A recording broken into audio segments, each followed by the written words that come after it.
I'm so happy to be part of this event today.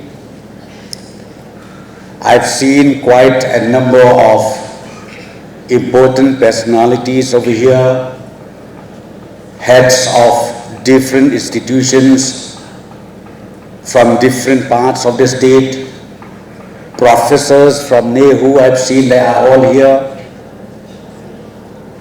My dearest students, as rightly said by the Honorable Mr. Education, transformation has taken place.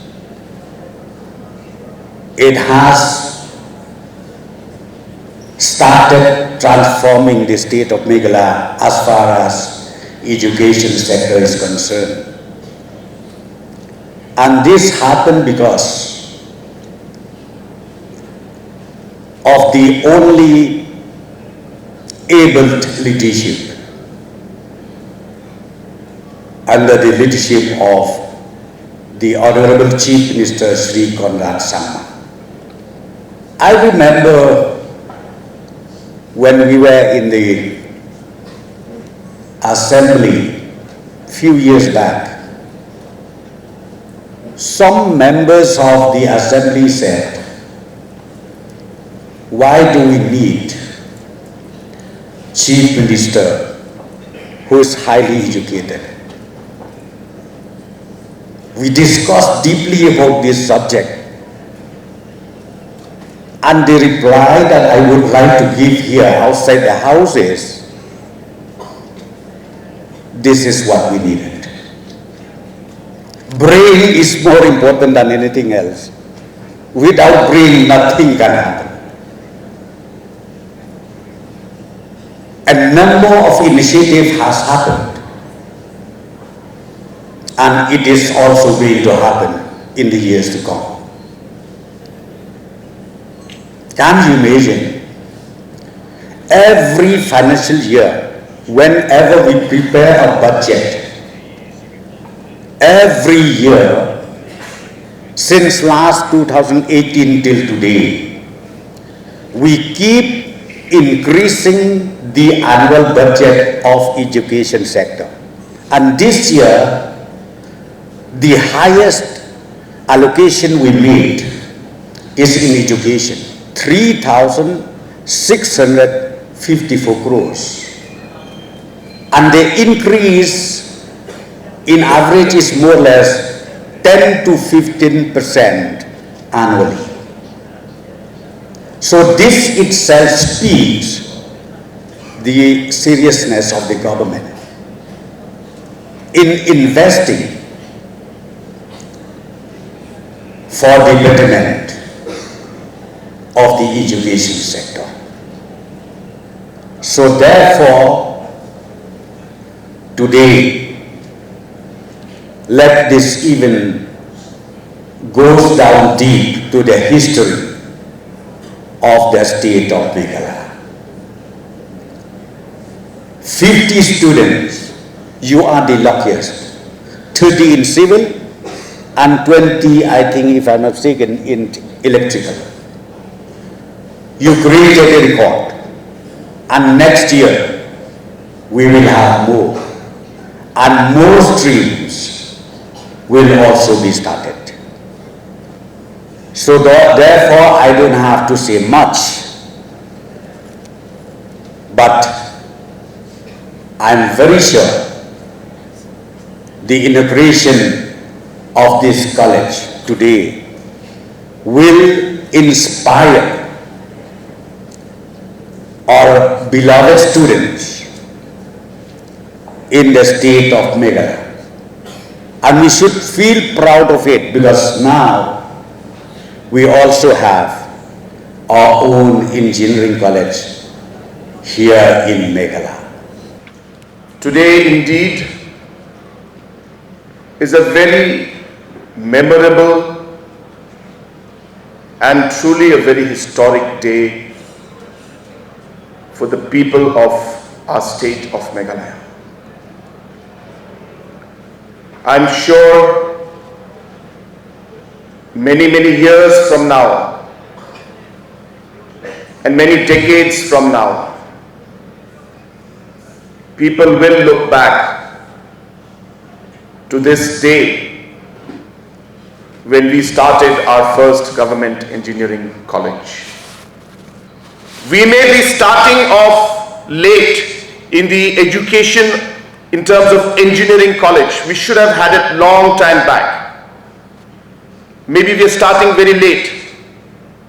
But late does not mean, in today's world, and especially in technology, it does not mean that we will be left behind. It depends on how we will seize the opportunity that exists. Some of you know, some of you don't know. I'm sorry for those who may not know about this. I'm going slightly technical. I'm not a technical person myself, but I believe in technology a lot. So I think those of you who know, especially the students, you understand what enterprise resource planning is, ERP. Enterprise resource planning is the architecture and the software base that runs Fortune 500 companies and many, many organizations. It is the enterprise architecture that allows all the computing to take place, whether it's the accounting, the financing, the human resource, the sales, whatever you call it.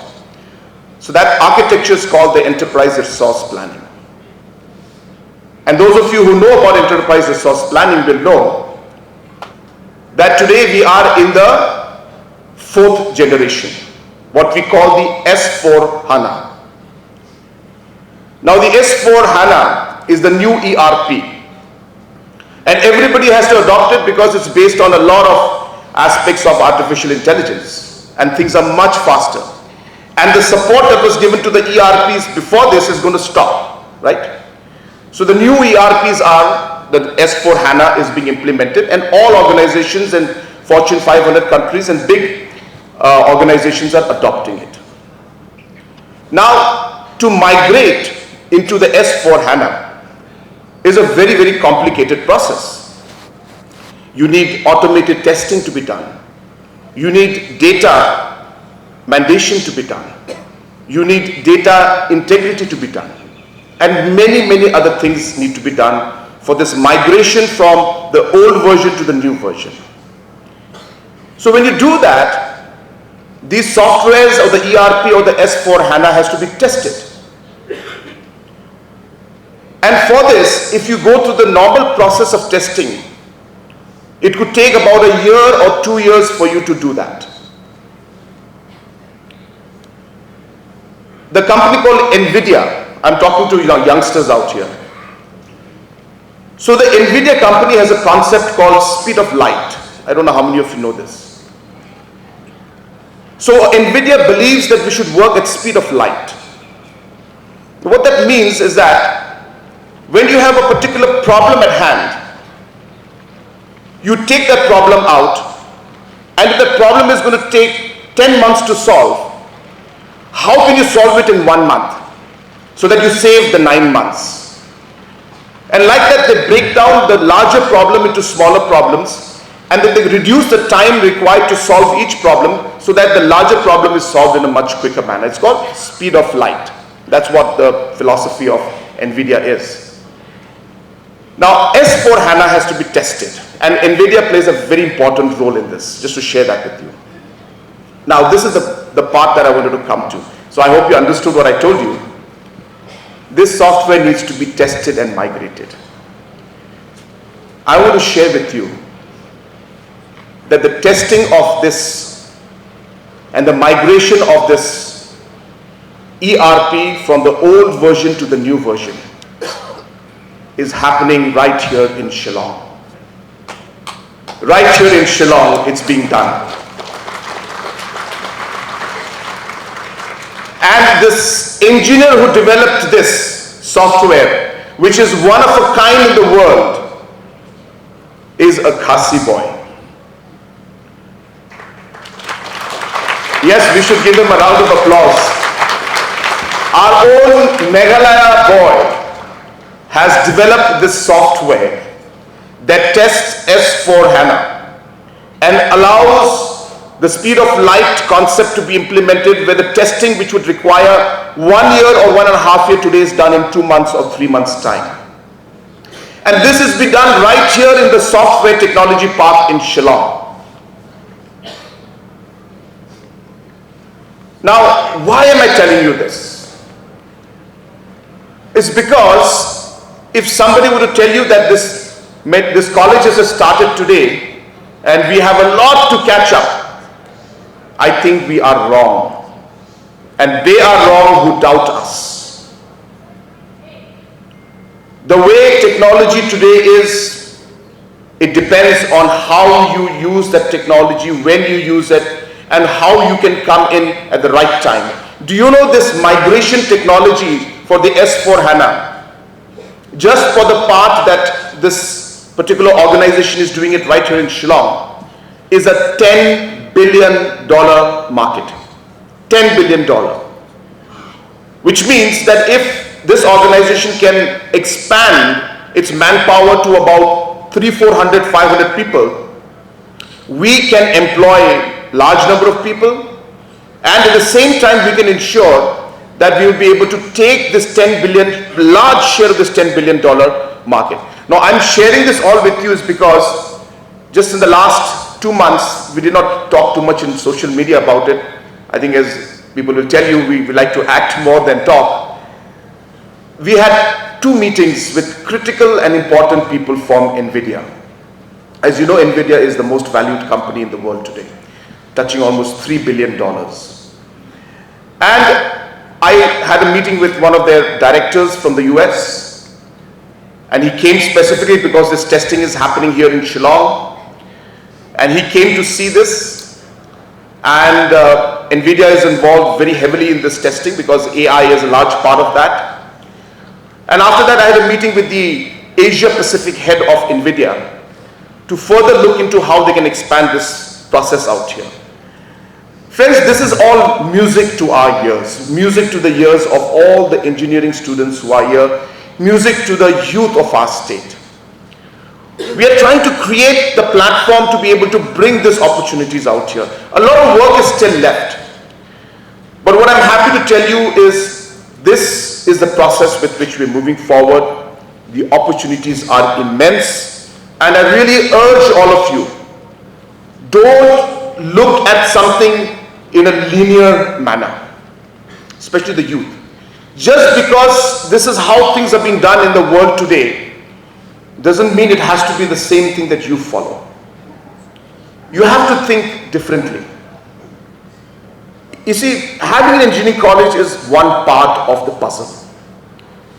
We have to realize that for anything to materialize and to be implemented in the right way, you need the right ecosystem. So while we have this engineering college, we need partnership. Partnership of big IT tech companies. Today I'm happy to tell you, because of the IT park that we have, again, the big tech companies will come when IT parks are there. By December, we will be inaugurating the second phase of the IT park, which will have roughly 3,000 seats available.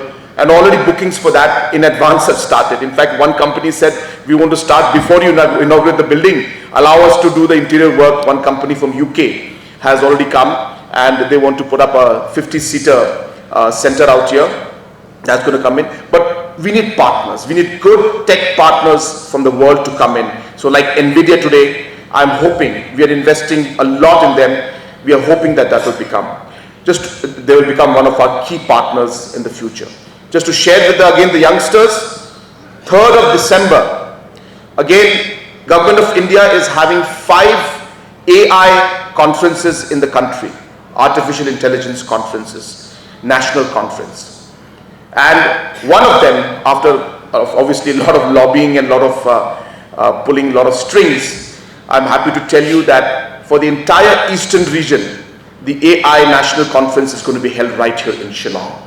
And this will be on the 3rd of December or 4th of December. I can't remember the exact date. But that is something that I would want our children to please participate. This is a national conference on artificial intelligence, and Government of India has selected Shillong as the host city for the entire eastern region. And therefore, this will be a great opportunity, especially for our young IT professionals and IT tech people to really explore the opportunities and to see what's happening in quantum computing and artificial intelligence and other areas. So through social media, I came to understand and realize that the release of scholarship on time is crucial for our students. Many of them are from very, very economically weak background. And hence, we have worked a lot. I'll just share with you the problem we had and why we couldn't do it so that you'll appreciate what the problem is. The problem is that majority, almost 90% of this comes from Government of India. And till Government of India doesn't release the funds to us, we can't release it to the students. To top up the problem, the issue was that Government of India would release it or would ask for the list of the accounts to whom it had to be released. And hence we did not have any kind of control. So even if I wanted to release in advance the money, I would not be able to get back the money once the Government of India released it, because then that would be mapped directly to your accounts. So you would get double the scholarship. So we were in a kind of a catch-22 situation. And hence we worked with Government of India for the last 1 year. We asked them to release the funds on time, which they cannot guarantee. And hence we requested them, then in that case, you please allow us as a state to release it in advance. No matter what, after a year you give us, after 9 months, 10 months, 11 months, you give the money to us, the students should not suffer. And this we started doing for many, many departments. I think you may be aware, even like for example, the Ashas, for example, the master roles, for example, SSA. In many of these areas, we started intervening and giving the funds on our own, even before Government of India started releasing the funds, because we felt that it's not the fault of the teachers or the students. And hence, coming to the conclusion, I'm happy to tell the students, and this is not just students here, to the students throughout the state, that we have decided and we have tied up with Government of India that we will be releasing the scholarship money in advance from the state side, and we will not wait for Government of India to release the amount, and whenever the money comes in, it will be put back into our account. The system has been created. And the most important part, you can clap after that, is that we'll be releasing it before Christmas. So we'll ensure that before Christmas, the CM scholarship, which we are just finalizing, we had anticipated about 70,000 students, but you'll be surprised to know that we got 1 lakh applicants. So we are just screening through the whole process. We should be able to finalize that within a few weeks' time. So when that is done, so the CM scholarship that we have announced will also be released before Christmas, and the scholarship from central government, which comes in at a 90-10 ratio, that also in advance, before receiving the funds from central government, we will release the funds from our side. So I would want to share that with you, and I hope that that will help the students who require that financial support, and more importantly, motivate you to work harder and to study more in a much more committed way.